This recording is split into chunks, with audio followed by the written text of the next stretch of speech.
The moment Ethan Carter realized the table number was wrong, his first instinct was to stand up and leave before the awkwardness could turn into pity, because pity was something he had learned to recognize from a mile away, ever since life had hollowed him out and left him standing alone with 3 identical little boys and a calendar full of responsibilities that never slept.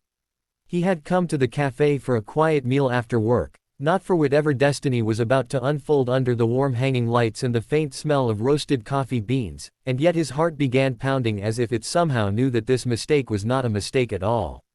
If you believe in kindness, second chances, and quiet miracles that show up when you least expect them, please like this video, share it with someone who needs hope, subscribe to the channel, and tell us in the comments where you are watching from, because stories like this connect hearts across the world in ways nothing else can. Ethan had been a single father for 4 years, though the word single never captured the full weight of what he carried. He was a systems analyst by day, a cook, cleaner, nurse, teacher, and emotional anchor by night, and the father of triplets meant his life ran on routines tighter than any corporate deadline. Liam, Noah, and Owen were 7 years old, endlessly curious, wildly different in personality despite sharing the same face, and fiercely protective of their dad in a way that sometimes broke him open when he least expected it. Their mother, Rachel, had passed away suddenly from a brain aneurysm, leaving behind a house full of half-finished dreams and a man who learned how to keep breathing for the sake of 3 small hearts that depended on him. The cafe was one of the few places Ethan allowed himself to exist as just a man and not a survival machine. It was close to the office, familiar, and safe. He had chosen table 12, near the window, because it faced the street and gave him the comforting illusion of watching life pass by without demanding anything from him.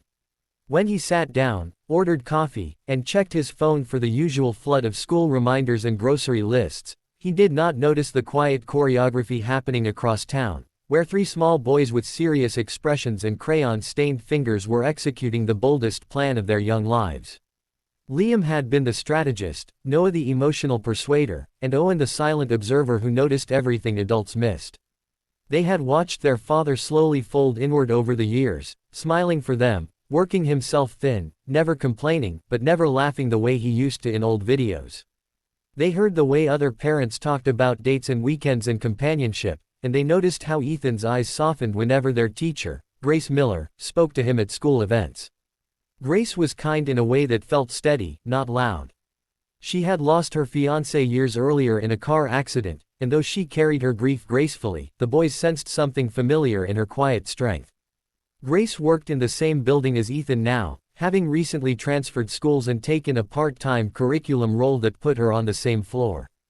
Their conversations were polite, careful, and filled with unspoken pauses that neither of them knew how to cross.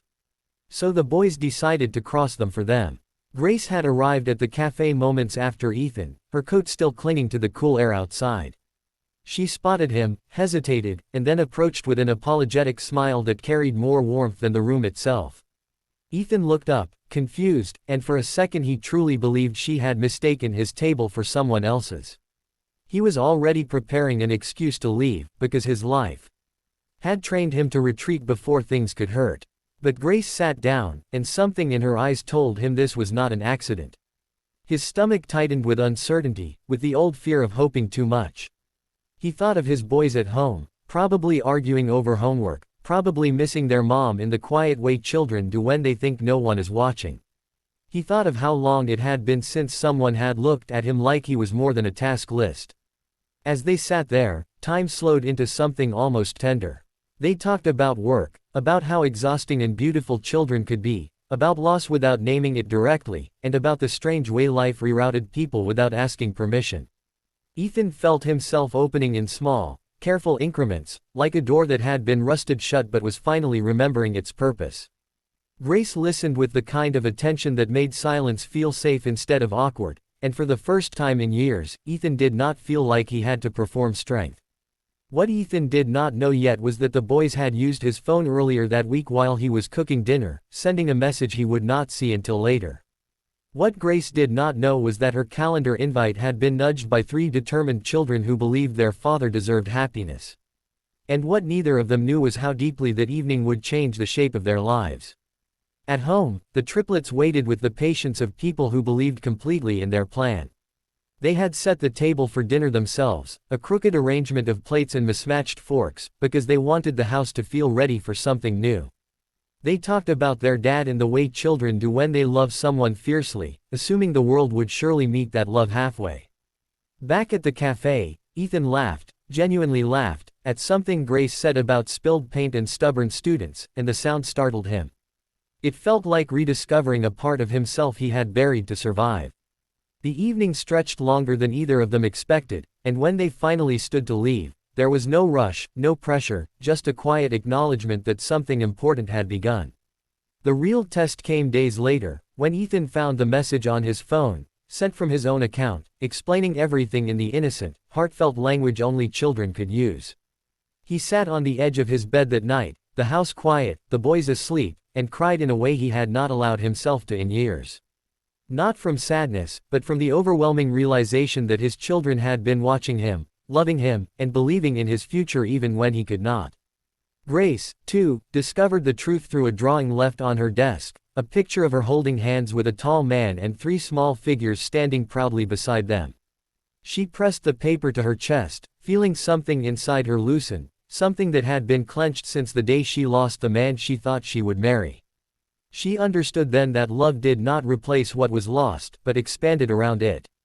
When Ethan and Grace talked about it later, there was embarrassment, yes, but more than that there was gratitude. Gratitude for children brave enough to hope, for timing that felt almost orchestrated, and for the courage to try again even when the past still echoed loudly. Grace began spending more time at the house, helping with homework, joining dinners, becoming part of the rhythm without forcing herself into it. The boys accepted her not because she tried to be their mother, but because she honored the one they had lost while showing up fully as herself. Ethan struggled with guilt at first, feeling as though happiness was a betrayal of grief. But he learned that love was not a finite resource. His boys did not need him to be lonely to remember their mother. They needed him to be alive. Slowly, the house filled with laughter again, not replacing the old memories, but layering new ones on top. Months passed, seasons changed, and the cafe became a place they returned to often, always sitting at table 12. It became a symbol of how easily life could change when people stopped assuming they had missed their chance. Ethan grew lighter, Grace grew steadier, and the boys grew proud of what they had helped create, carrying the secret like a shared miracle. Just before the ending, please comment and tell us what you think the triplets felt in their hearts when they decided to bring 2 broken adults together, because your thoughts matter and they bring this story to life. Near the end of the school year, there was a small ceremony where parents were invited to watch their children perform. Ethan sat in the audience with Grace beside him, the boys on stage, their eyes scanning the crowd until they found him. In that moment, Ethan understood that love was not about avoiding pain, but about choosing connection anyway. His life had not become easier, but it had become fuller, and that fullness made all the difference. If this story touched your heart even a little, please like the video, share it with someone who believes in unexpected love, and subscribe to the channel, because every interaction helps stories like this reach the people who need them most. Ethan no longer wondered if the table had been wrong, because he finally understood that sometimes the most important moments arrive disguised as mistakes, and sometimes children, with their fearless hope, see the future more clearly than adults ever could.